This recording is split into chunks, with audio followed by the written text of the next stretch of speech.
नमस्कार, मी पियुष. आपलं नाशिकमध्ये स्वागत. तुम्ही बघत आहात सकाळच्या बातम्या. पण प्रथम बघूयात हेडलाईन्स.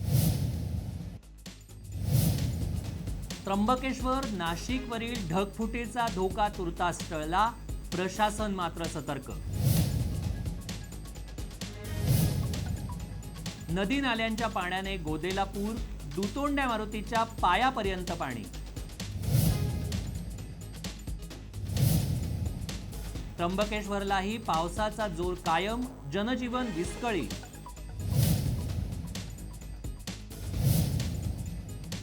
दोन दिवसांच्या पावसात प्रशासनाच्या कामांची पोलखोल, रस्ते, ड्रेनेज, खड्ड्यांमुळे नागरिक हैराण.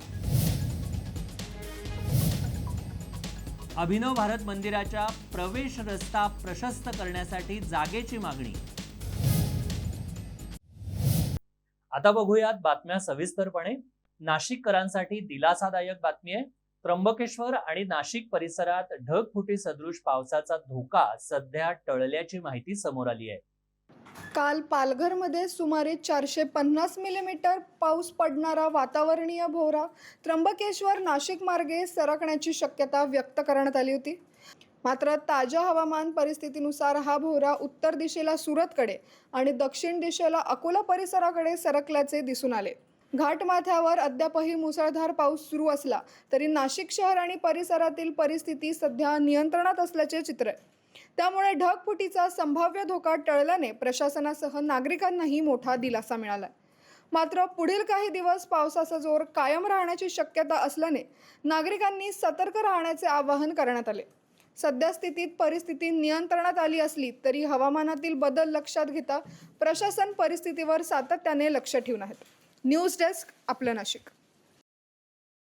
नाशिक शहरासह जिल्ह्यात सुरू असलेल्या मुसळधार पावसामुळे गोदावरी नदीच्या पाणी पातळीत मोठी वाढ झाली आहे. जेल रोड परिसरातील दसक घाटावरही पाणी वाढल्याने प्रशासनाने नागरिकांना सतर्कतेचा इशारा दिलाय. 2 दिवसापासून नाशिक शहरासह जिल्ह्यात मुसळधार पावसाचा जोर कायम आहे. सततच्या पावसामुळे गंगा गोदावरी नदीपात्रातील पाण्याची पातळी वाढली असून गोदाघाट परिसरातील नदीपात्रातील मंदिरे पूर्णपणे पाण्याखाली गेले. हवामान खात्याने नाशिकसाठी रेड अलर्ट जारी केल्याने प्रशासन सतर्क झाले. सध्या गंगापूर धरणातून पाण्याचा विसर्ग सुरू नसला तरी पावसामुळे नदीची पातळी वाढत असून नागरिकांनी नदीकाठच्या परिसरात खबरदारी घेण्याचे आवाहन प्रशासनाकडे केले आहे. तरी पावसामुळे नदीची पातळी वाढत असून नागरिकांनी नदीकाठच्या परिसरात खबरदारी घेण्याचे आवाहन प्रशासनाने केले आहे. याच परिस्थितीचा आढावा घेऊयात आमचे प्रतिनिधी प्रकाश दुर्वे यांच्याकडून. नमस्कार, मी प्रकाश दुर्वे. आपण पाहत आहात आपलं नाशिक.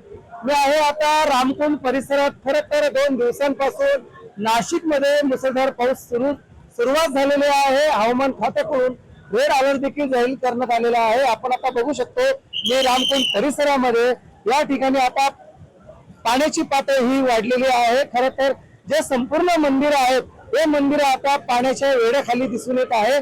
खरं तर या ठिकाणी सुरक्षा रक्षक देखील तैनात करण्यात आलेले. रात्रीपासून त्र्यंबकेश्वर नाशिकच्या काही भागामध्ये ढगफुटी दृश्य होते. मात्र मुसळधार पाऊस सुरुवात झालेली आहे आणि गंगापूर धरण अद्यापही 50% भरलेलं आहे. आपण हे जर पाणी जरी बघत असेल मात्र हे गंगापूर धरणातून पाणीचा विसर्ग झालेला नाहीये. कुंभमेळ्याच्या पार्श्वभूमीवर जे विकास कामं, जे रस्त्याची जे कामं झालेले आहेत, हे गटारी विविध नाल्यातून पाणी सोडण्यात आलेलं आहे. गंगापूर धरणातून अजून कुठल्याही प्रकारचं पाणी सोडण्याची अधिकृत माहिती देखील आलेली नाहीये. आपण आता बघू शकतो या संपूर्ण परिसरामध्ये पाण्याच्या वेळा दिसत आहे. सुरक्षा गार्ड देखील या ठिकाणी आपण दिसतोय. नदीच्या काठी जे लोक राहणार आहेत त्यांना प्रशासनाकडून या ठिकाणी खाली करण्यात येणार आहे. खरं तर हवामान अंदाजाने प्रशासन या ठिकाणी सज्ज झालेले आहे. रात्रीपासून या ठिकाणी पोलिसांचा बंदोबस्त होता. मात्र आधी देखील मुसळधार पाऊस सुरू असल्याने पुन्हा पाण्याची पातळी ही वाढू शकते. आपला नाशिक प्रतिनिधी प्रकाश दुर्वे. त्र्यंबकेश्वरमध्ये गेल्या 3 दिवसांपासून मुसळधार पाऊस सुरू असून जनजीवन विस्कळीत झालंय. प्रशासनाने रेड अलर्ट जारी करत नागरिकांना अत्यावश्यक कामाशिवाय घराबाहेर न पडण्याचं आवाहन केलंय. 5 जुलैपासून त्र्यंबकेश्वर परिसरात मुसळधार पाऊस सुरू आहे.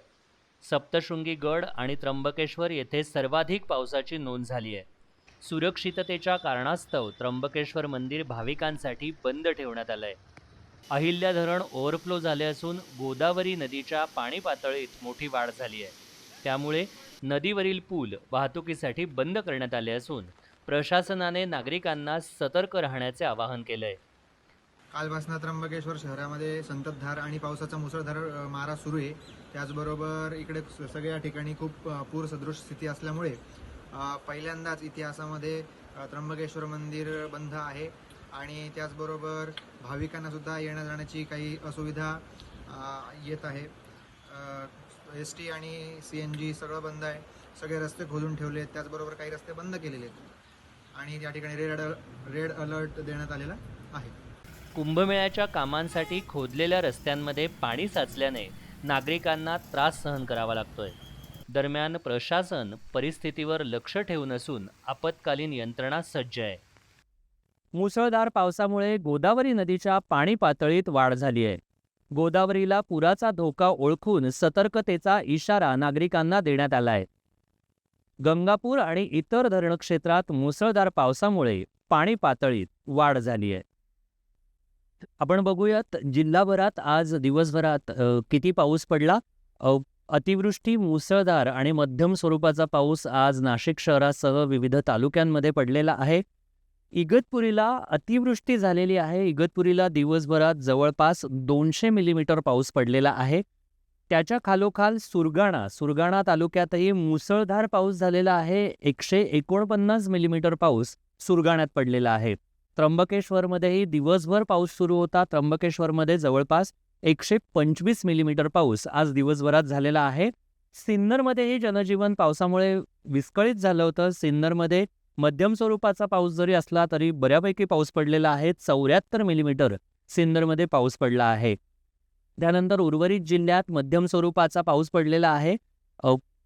पेठमध्ये 61 मिलीमीटर पाऊस पडला आहे. दिंडोरीत 58 मिलीमीटर पाऊस पडला आहे. पिंपळगाव बसवंत 51.5 मिलीमीटर पाऊस पडला आहे. सटाणा बागलाण परिसरात 47 मिलीमीटर पाऊस पडला आहे. निफाडला 45.2 मिलीमीटर पाऊस पडला आहे. कळवणमध्ये 40 मिलीमीटर पाऊस पडला आहे. नाशिकमध्ये सकाळपासून पावसाची रिपरिप, काही वेळा मुसळधार, काही वेळा रिपरिप असा पाऊस पडलेला असला तरी दिवसभरातली नाशिकमधल्या पावसाची नोंद साधारणतः 24 मिलीमीटर करण्यात आलेली आहे. येवला शहरात 15 मिलीमीटर पाऊस पडला आहे. एकीकडे जिल्हा चिंब होत असताना नांदगाव तालुका मात्र आज दिवसभर कोरडा राहिला आहे. नांदगाव तालुक्यात फक्त 1 मिलीमीटर पाऊस पडला आहे. संपूर्ण जिल्ह्यात पाऊस पडलेला असून शेतकरी काहीसा सुखावलेला आहे. 2 दिवसाच्या पावसानंतर नाशिकच्या रस्त्यांची आणि ड्रेनेज व्यवस्थेची वास्तविकता पुन्हा एकदा समोर आली आहे. एका बाजूला मोठमोठे खड्डे, दुसऱ्या बाजूला रस्त्यावर वाहणारे ड्रेनेजचे पाणी, तर गोविंदनगरमध्ये खचलेल्या रस्त्यात ट्रक अडकल्याची घटना घडली आहे. सतत सुरू असलेल्या पावसामुळे नाशिक शहरातील अनेक रस्त्यांची अक्षरशः चाळण झाली आहे.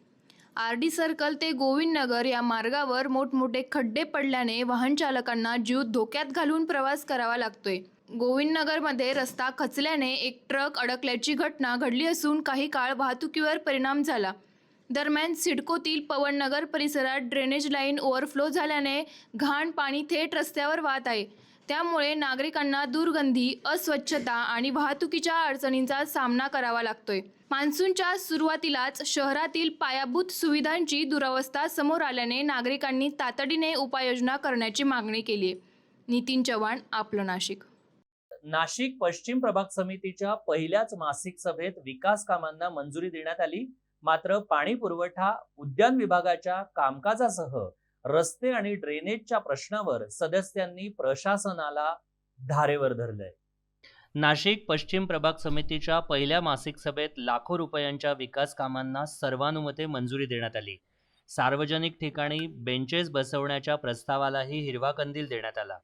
मात्र त्यानंतर उद्यान विभागाच्या कार्यपद्धतीवर सदस्यांनी तीव्र नाराजी व्यक्त केली. आपल्या पश्चिम प्रभागामध्ये किती उद्यान आहेत, त्या उद्यानांचा मेंटेनन्स आपण कसा करतो, त्यातले किती उद्यान महानगरपालिकेच्या ताब्यात आहेत, किती उद्यान सुद्धा आमदार निधीमधून एखादं चांगलं काम झालंय ते आपल्याकडे वर्ग केलेले आहेत का, म्हणजे त्याचा खर्च कोणी करायचा किंवा मेंटेनन्स कोणी करायचा. असं आमच्याकडे एक ज्योती कलश उद्यान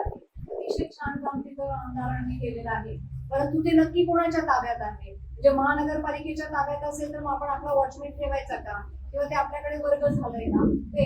आणि सन्माननीय सभापती महोदय, या निमित्ताने आपल्या प्रभागातील जेवढे उद्यान आहेत, कारण ही कामं आपण मंजूर करत राहू त्याच्याबद्दल वाद नाहीये, परंतु ह्या उद्यानांचा मेंटेनन्स कसा करायचा, त्यासाठी काय व्यवस्था ठेवायची, कुठल्या कॉन्ट्रॅक्टर मार्फत तो मेंटेनन्स केला गेला पाहिजे, या संदर्भात आजच्या प्रभाग समितीवरती चर्चा होणं गरजेचं आहे.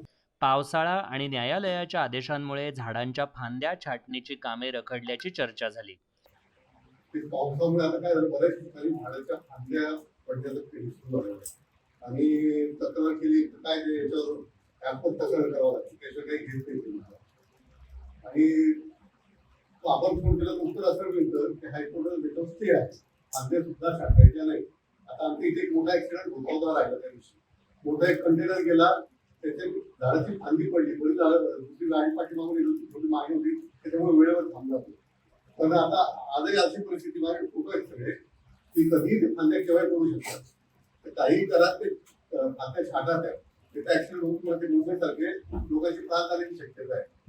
आणि जर हायकोर्टात स्टे असेल तर तिथे आपण सबमिशन द्या की लोकांची जीव महत्वाचे का फांद्या आपण मोठे महत्वाचे. आज महात्मा नगरमध्ये मोठं झाड उचलण्यात आलं. लोकांना आम्हाला प्रश्न विचारतात, तुम्ही झाड का काढत नाही, तुम्ही काहीतरी तक्रार करा, आमची नुकसान झाली तर कोणी भरपाई करायची, याचा पण तुम्ही गांभीर्याने विचार करावा. रस्ते खोदकाम, ड्रेनेज समस्या आणि ब्लॅक स्पॉटच्या मुद्द्यावरून प्रशासनाला धारेवर धरण्यात आलं. ब्लॅक स्पॉटच्या संदर्भामध्ये वारंवार अतिरिक्त आयुक्तांपर्यंत सर्वांना सांगून सुद्धा अजूनही प्रभागातले ब्लॅक स्पॉट क्लिअर होत नाही. ठेकेदार फक्त आश्वासन देतो की 2 दिवसात गाड्या येतील, पासिंगला गाड्या आहेत, रंगरंगोटीला गाड्या आहेत, जीपीएस शूटिंगला गाड्या आहेत. अजून 3 महिने झाले गाड्या ब्लॅक स्पॉटच्या आलेल्या नाही. सीएनजीच्या गाड्या आहेत, त्या सीएनजीला सीएनजी मिळत नाही म्हणून त्या दिवसभर पंपावर उभ्या असतात. महापालिकेच्या शेडमध्ये मुरुम, खडी आणि कच यासारखे साहित्य उपलब्ध नसल्याचा सवाल उपस्थित करण्यात आला. तिथे देखभाल करायला कोण, त्याची देखभाल कोण करतात? स्वच्छता देखभाल ते मनपाच करतं, पण आता बांधकाम विषय घेतलेले आहे, बांधकाम त्यांना काही ठिकाणी दरवाजे तुटलेले आहेत, तर मग ते तुटले तर तिथे परत ते लावले गेले पाहिजे होते ना. ते कधी होणार? साफसफाई रिपेरिंग, दरवाजे मेंटेनन्स, दरवाजेच नाही. बिनवाडी सर ते आपली सर्व्हिस मोठी फाईल. तसंच अंगणवाडीचा पण एक प्रश्न आहे. अंगणवाडीचे जे केंद्र आहेत तिथे पण पंचशीलमध्ये म्हणजे चोऱ्या होतात किंवा काही नासधूस होते. हे जे लोक जे करतात त्यांच्यावर प्रतिबंध करण्यासाठी आपण काय करायचं?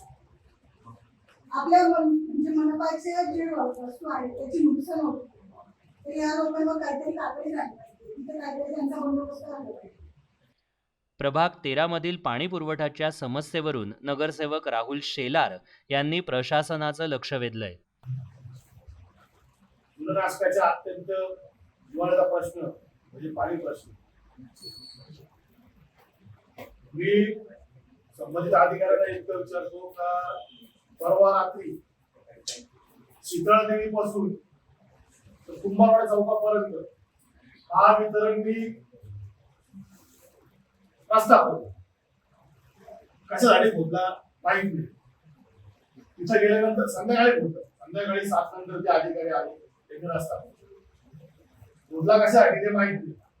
ती लाईन टाकायची होती, तिथल्या लोकांनी फोन केला, तो रस्ता खोदला असताना त्यांनी पाण्याच्या लाईन असतात त्या तोडल्या, ड्रेनेज लाईन तोडली. बरं ठीक आहे, आम्ही तिथं गेलो बघायला, की तोपर्यंत तो जेसीबी वाला कर्मचारी ते सगळे गायब झालं. ठीक आहे, बरं आम्ही त्या ठिकाणाला नंबर मिळवला दुसऱ्या दिवशी. मी संबंधित अधिकाऱ्यांना फोन केला, काय तिथल्या लोकांनी फोन केला, ते अक्षरशः म्हणजे त्याच्या नळाच्या कुंड्यात तुटला होता. सगळे लोक पाटील मॅडम ते असे भांड्याने पाणी होते कुंभारवाड्यात. त्या लोकांनी रजुनारायणला फोन केला. रजुनारायणने मला लगेच सांगितलं का काय पहिले बघ काय तिथं प्रश्न आहे त्यांचा, काय अडचण. बरं त्या अधिकाऱ्याला विचारलं तुमच्याकडे परमिशन आहे का, पेपर दाखव. पेपर सुद्धा त्याच्याकडे. बरं त्यांनी पेपर दाखवले, ते तर नाही करायचं. तर त्यांनी पंचवटीचे पेपर दाखवले आणि नाशिक रोड विभागाचे पेपर दाखवले.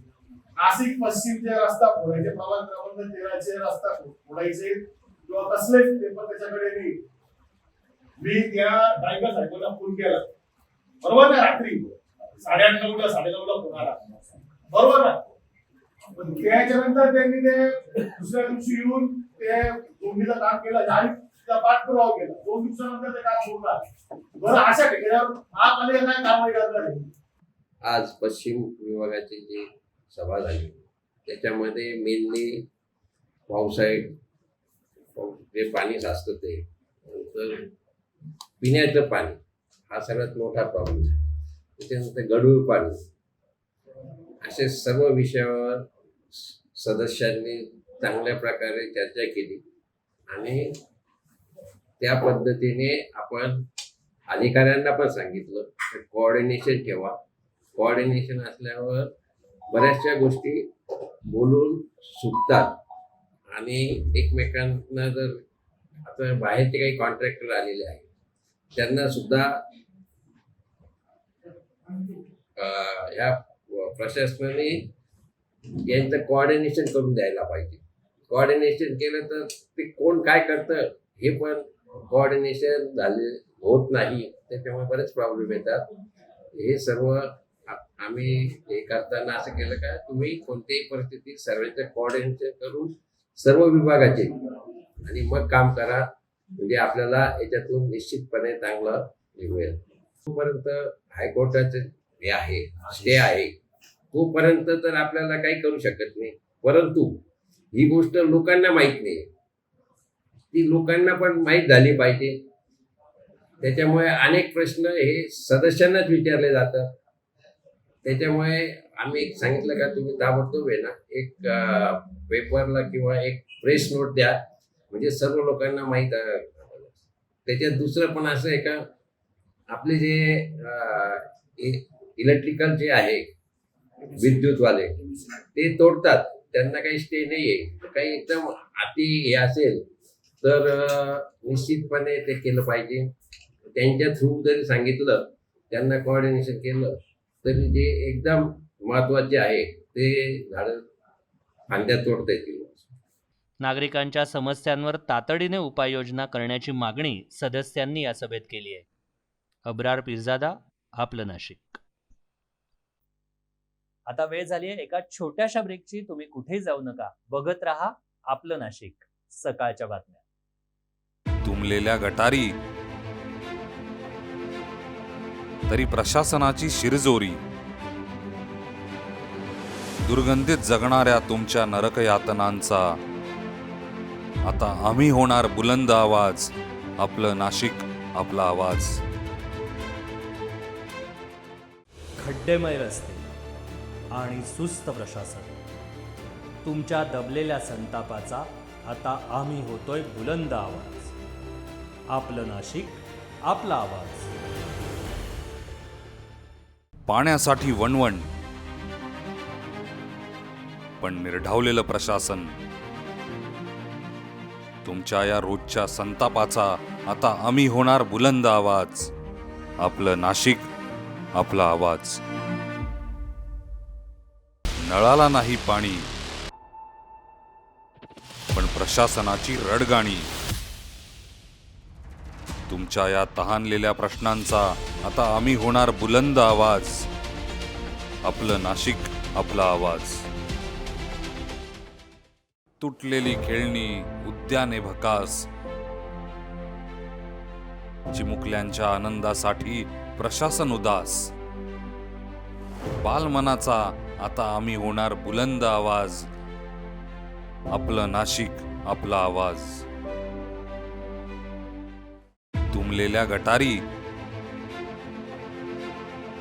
तरी प्रशासनाची शिरजोरी, दुर्गंधीत जगणाऱ्या तुमच्या नरकयातनांचा आता आम्ही होणार बुलंद आवाज. आपलं नाशिक, आपला आवाज. खड्डेमय रस्ते आणि सुस्त प्रशासन, तुमच्या दबलेल्या संतापाचा आता आम्ही होतोय बुलंद आवाज. आपलं नाशिक, आपला आवाज. पाण्यासाठी वणवण, पण निर्ढावलेलं प्रशासन. तुमच्या या रोजच्या संतापाचा आता आम्ही होणार बुलंद आवाज. आपलं नाशिक, आपला आवाज. नळाला नाही पाणी,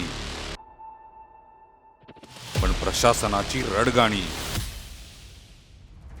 तुमच्या या तहानलेल्या प्रश्नांचा आता आम्ही होणार बुलंद आवाज. आपलं नाशिक, आपला आवाज. तुटलेली खेळणी, उद्याने भकास, चिमुकल्यांच्या आनंदासाठी प्रशासन उदास. बालमनाचा आता आम्ही होणार बुलंद आवाज. आपलं नाशिक, आपला आवाज. आता बघूयात बातम्या सविस्तरपणे. अतिवृष्टीच्या पार्श्वभूमीवर जिल्हाधिकाऱ्यांनी अत्यावश्यक कामाशिवाय घराबाहेर पडू नये असं आवाहन केलं होतं. या आवाहनाला नाशिककरांनी सकारात्मक प्रतिसाद दिल्याचं चित्र शहरात बघायला मिळालं.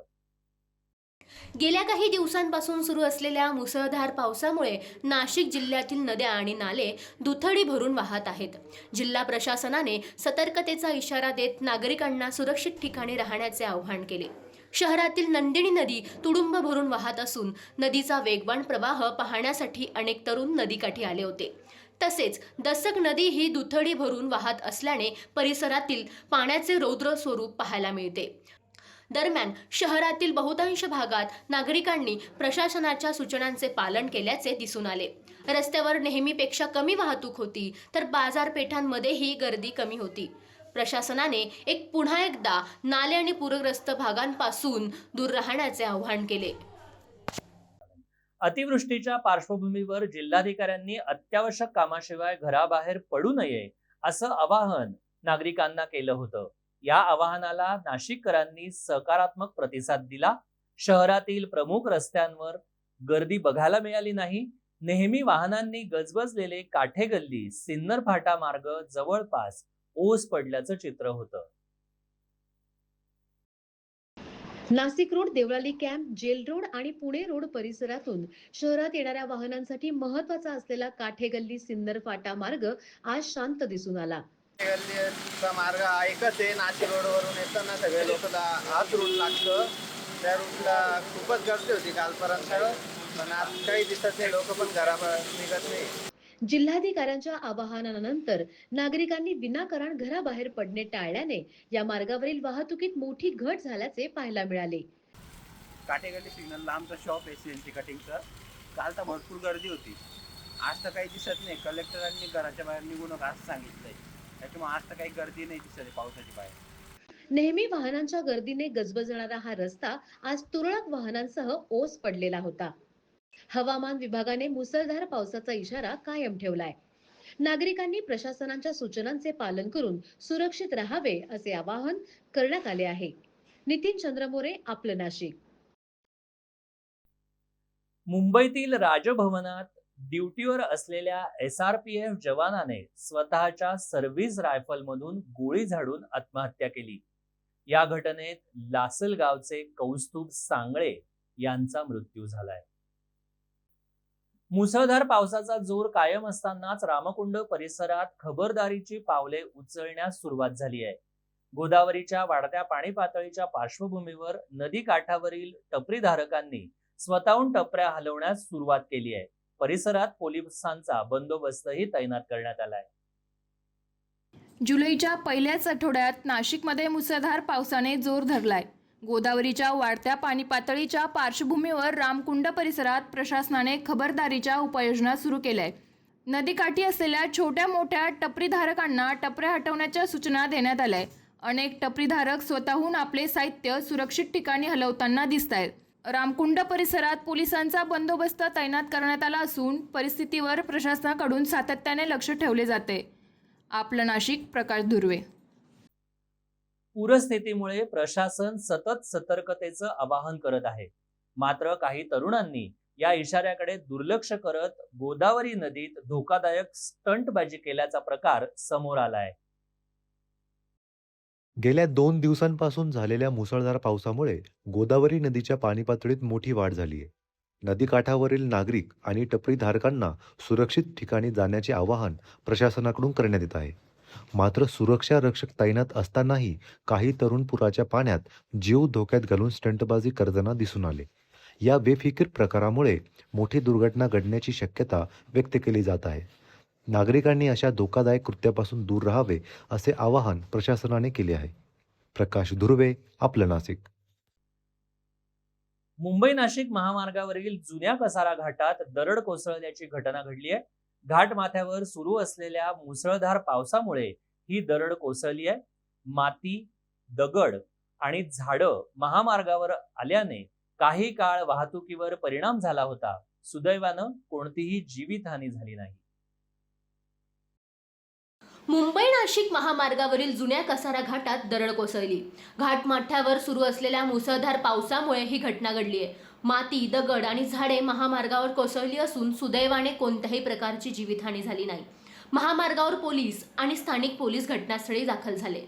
मातीचा भराव, दगड आणि झाडे हटवून एकेरी मार्गाने वाहतूक सुरू करण्यात आली आहे. भारतीय हवामान विभागानं नाशिक जिल्ह्यातील काही तालुक्यांना ढगफुटी सदृश पावसाचा इशारा दिलाय. या पार्श्वभूमीवर जिल्हाधिकारी आयुष प्रसाद यांनी इगतपुरी तालुक्यातील विविध भागांना भेट देत पूर परिस्थितीची पाहणी केली. दारणा नदीवरील पुलाचीही त्यांनी पाहणी करून अत्यावश्यक त्या सूचना प्रशासन आणि अधिकाऱ्यांना दिल्या आहेत. भारतीय हवामान विभागाने जिल्ह्यातील काही तालुक्यांना ढगफुटी सदृश्य पावसाचा इशारा दिला आहे. या पार्श्वभूमीवर जिल्हाधिकारी आयुष प्रसाद यांनी इगतपुरी तालुक्यातील परिस्थितीची पाहणी केली. नांदगाव, सदो ते भावली मार्गावरील दारणा नदीच्या पुलाची त्यांनी पाहणी करत आवश्यक बंदोबस्त ठेवण्याची सूचना दिल्या. तसेच गरज भासल्यास पूल वाहतुकीस बंद ठेवण्याचे निर्देशही संबंधित अधिकाऱ्यांना देण्यात आले. जिल्ह्यातील सुरगाणा तालुक्यात मुसळधार पावसामुळे जनजीवन विस्कळीत झालंय.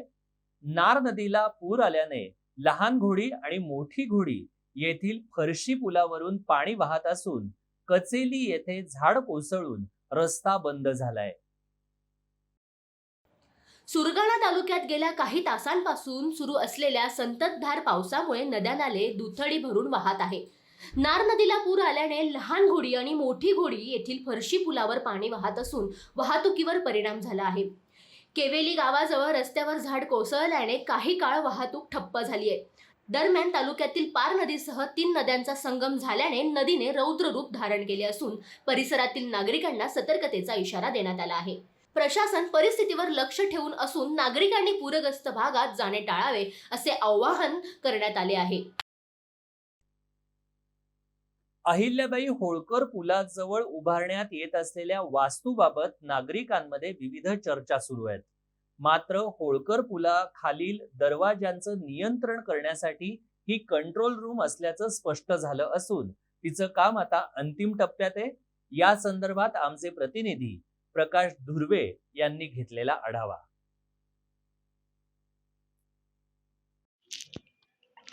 अहिल्याबाई होळकर पुलाजवळ उभारण्यात येणाऱ्या या इमारतीबाबत नागरिकांमध्ये अनेक तर्कवितर्क लावले जात होते. मात्र ही वास्तू होळकर पुलाखालील दरवाजांचे नियंत्रण करण्यासाठी करण्यात आली आहे.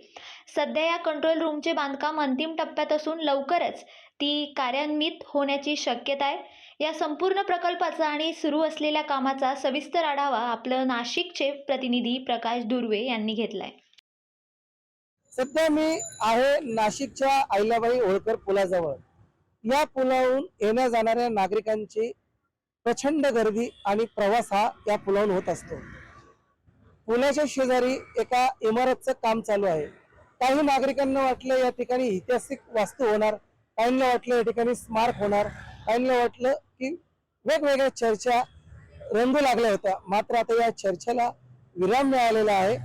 गोपनीय माहितीच्या आधारे असं लक्षात आलेलं आहे की गंगापूर धरणात जे कंट्रोल रूम आहे तेच कंट्रोल रूम हुबेहू आता अहिल्याबाई होळकर पुलाच्या जवळ हे कंट्रोल रूमचं काम सुरू आहे. माझ्या मागे बघू शकता, हेच ते कंट्रोल रूम आहे आणि हे कंट्रोल रूम नेमकं कशासाठी वापरणार आहे. अहिल्याबाई होळकर पुलाच्या खाली जे 4 दरवाजे आहेत, या नदीच्या खाली जे 4 दरवाजे आहेत, हे 4 दरवाजे या कंट्रोल रूमच्या माध्यमामधून उघड बंद असे खुले करण्याचं या कंट्रोल रूम मधून होणार आहे. आणि या कंट्रोल रूमच्या बिल्डिंगचं काम जे आहे हे अंतिम टप्प्यावर आपल्याला दिसून येत आहे. आणि या ठिकाणी जे पाणी रामकुंड परिसरात किती पाणी वाढ झालेली आहे, काय आहे, हे सगळं कंट्रोलिंग या ठिकाणून केलं जाणार आणि जे काही दरवाजे असेल ते देखील या ठिकाणी खुले करण्यात येणार आहे. आपला नाशिक प्रतिनिधी प्रकाश तुर्वे. अयोध्येतील राम मंदिरातील कथित दान अपहार प्रकरणी काँग्रेसने सरकारकडे निष्पक्ष चौकशीची मागणी केली आहे. नाशिकमध्ये झालेल्या पत्रकार परिषदेत काँग्रेसचे वरिष्ठ उपाध्यक्ष तथा माजी आमदार मोहन जोशी यांनी ही मागणी करत राज्यव्यापी सत्याग्रह आंदोलनाची घोषणा केली आहे. या देशातील कोट्यावधी राम भक्तांच्या श्रद्धेला ज्यांनी तडा दिलेला आहे, त्या चोरांना त्यांची गय केली जाऊ नये, आरोपीवर कारवाई झाली पाहिजे. आणि यासाठी महाराष्ट्र प्रदेश काँग्रेसचे अध्यक्ष माननीय हर्षवर्धन सपकाळ साहेब, राज्यातले सर्व वरिष्ठ नेते, खासदार, आमदार, सर्व पदाधिकारी यांच्या नेतृत्वाखाली उद्या सकाळी 11 वाजता गौराम मंदिरच्या समोरच्या गेटवर रघुपती राघव राजाराम हे सत्याग्रह आंदोलन काँग्रेस पक्षाच्या वतीने आयोजित केले गेलेलं आहे. 20,000 कोटी रुपयाची लूट ही राम भक्तांनी दिलेली देणगी असेल, दागिने असतील, चांदीच्या विटा असतील, यांच्या माध्यमातून संघ परिवार आणि भाजपशी निगडीत असलेल्या या सर्व लोकांनी केलेलं आहे. हे सर्वांच्या पुढे आता आलेलं आहे. आणि हे सर्व होत असताना सुद्धा अजूनपर्यंत काही कारवाई होत नाही. राम लल्लाच्या मंदिराच्या जमिनीच्या खरेदीपासून, उभारणीपासून, ते त्यानंतर झालेलं ध्वजारोहण असेल किंवा त्यानंतर करोडो राम भक्तांनी केलेल्या देणगी असेल, हे सर्व होत असताना सुद्धा पंतप्रधान या बाबतीत मौन का बाळगून आहे ते खुलासा करत नाही. कारण या राम मंदिराचं उद्घाटन त्यांच्या हस्ते झालं, राम मंदिराचं ध्वजारोहण त्यांच्या हस्ते झालं, राम मंदिराच्या ट्रस्टची घोषणा लोकसभेमध्ये त्यांनी केली, त्याच्यावर विश्वस्त नेमण्याचं काम आणि निवडण्याचं काम सुद्धा त्यांनी केलं. तर हे सर्व असताना सुद्धा का पाठीशी घातलं जातंय, ही आमची काँग्रेसची प्रमुख मागणी आणि त्यासाठीचं आमचं उद्याचं आंदोलन. नाशिकच्या ऐतिहासिक अभिनव भारत मंदिराच्या नूतनीकरणासोबतच विस्ताराचं कामही वेगाने होत आहे. सांस्कृतिक कार्यमंत्री डॉक्टर आशिष शेलार यांनी स्मारकाची पाहणी केली असून प्रवेश मार्ग रुंद करण्यासाठी आमदार देवयानी फरांदे यांनी अतिरिक्त जागेची मागणी शेलारांकडे केली आहे. तिळभांडेश्वर येथील स्वातंत्र्यवीर विनायक दामोदर सावरकर यांच्या ऐतिहासिक अभिनव भारत मंदिराची मंत्री डॉक्टर आशिष शेलार यांनी पाहणी केली. स्मारकाकडे जाणारा रस्ता अत्यंत अरुंद असल्याने शेजारील 2 जुन्या वाड्यांची जागा उपलब्ध करून प्रवेश मार्ग रुंद करण्याची मागणी आमदार प्राध्यापक देवयानी फरांदे यांनी केली. या मागणीची दखल घेत मंत्री शेलार यांनी जिल्हाधिकाऱ्यांना आवश्यक कार्यवाहीचे निर्देश दिले. जीर्णोद्धारानंतर येथे मिनी थिएटर, ग्रंथालय, संग्रहालय आणि डिजिटल माहिती दालन उभारण्यात येणार आहे. जिल्ह्यातील तब्बल 2670 रेशन दुकानदारांचं गेल्या 5 महिन्यांपासूनचं अनुदान आणि कमिशन रखडलंय. त्यामुळे दुकानदार आर्थिक अडचणीत सापडलेत. निधी उपलब्ध असूनही वितरणाला विलंब होत असल्याने दुकानदारांनी तीव्र नाराजी व्यक्त केली आहे. नाशिक जिल्ह्यातील रेशन दुकानदारांचे 5 महिन्यांपासूनचे कमिशन आणि अनुदान अद्याप वितरित झालेले नाही. रेशन दुकानदार संघटनेच्या माहितीनुसार संबंधित निधी जिल्हा पुरवठा कार्यालयाकडे जमा झालेत, मात्र तो दुकानदारांच्या खात्यावर वर्ग करण्यात आलेला नाही. यामुळे दुकानाचे भाडे, वीज बिल, कर्मचारी वेतन आणि इतर खर्च भागवताना दुकानदारांना आर्थिक अडचणींचा सामना करावा लागतोय. दरम्यान या विलंबाबाबत पुरवठा प्रशासनाकडे विचारणा केली असता तांत्रिक अडचणीमुळे वितरण रखडल्याचे सांगण्यात आले. शासनाकडून प्राप्त झालेली माहिती, मार्जिन रकमेची माहिती प्राप्त झालेली आहे एकूण 5 महिन्याची. त्यापैकी आम्ही साधारण या आठवड्यात 3 महिन्याची तरी देण्याचा प्रयत्न करत आहोत. जर टेक्निकल इश्यू प्राप्त नाही झाला तर शासनाकडे आम्ही 3 महिन्याची तरी अप्रूव्ह करायला पाठवणार आहोत. येत्या 2 ते 3 दिवसात कमिशन वितरित करण्यात येईल अशी माहिती प्रशासनाने दिली आहे. नितीन चंद्रमोरे, आपलं नाशिक. कळवणच्या मानूर येथील कोल्हापूर फाटा परिसरातील हनुमान मंदिरात मोठी चोरी झाल्याची घटना समोर आली आहे. मंदिरातील मारुतीच्या मूर्तीवरील 3.5 किलोहून अधिक वजनाचे चांदीचे दागिने अज्ञात चोरट्यांनी लंपास केल्याने परिसरात खळबळ उडाली आहे. पोलिसांनी गुन्हा दाखल करून तपास सुरू केलाय.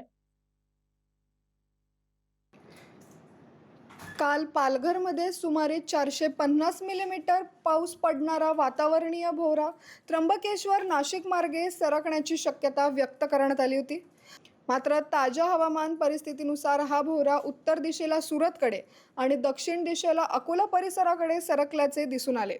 घाटमाथ्यावर अद्यापही मुसळधार पाऊस सुरू असला तरी नाशिक शहर आणि परिसरातील परिस्थिती सध्या नियंत्रणात असल्याचे चित्र आहे. त्यामुळे ढगफुटीचा संभाव्य धोका टळल्याने प्रशासनासह नागरिकांनाही मोठा दिलासा मिळाला. मात्र पुढील काही दिवस पावसाचा जोर कायम राहण्याची शक्यता असल्याने नागरिकांनी सतर्क राहण्याचे आवाहन करण्यात आले. सध्या स्थितीत परिस्थिती नियंत्रणात आली असली तरी हवामानातील बदल लक्षात घेता प्रशासन परिस्थितीवर सातत्याने लक्ष ठेवून आहेत. न्यूज डेस्क, आपलं नाशिक. शेवटी पुन्हा एक नजर टाकूयात हेडलाईन्सवर.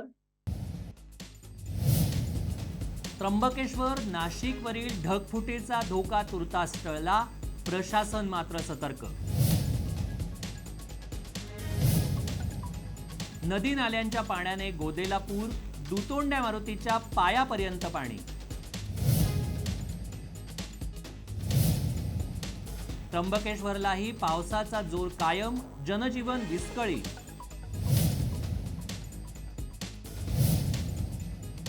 दोन दिवसांच्या पावसात प्रशासनाच्या कामांची पोलखोल, रस्ते, ड्रेनेज, खड्ड्यांमुळे नागरिक हैराण. अभिनव भारत मंदिराच्या प्रवेश रस्ता प्रशस्त करण्यासाठी जागेची मागणी. याबरोबरच आता वेळ झाली आहे इथेच थांबण्याची. तुम्ही कुठेही जाऊ नका, बघत रहा आपलं नाशिक.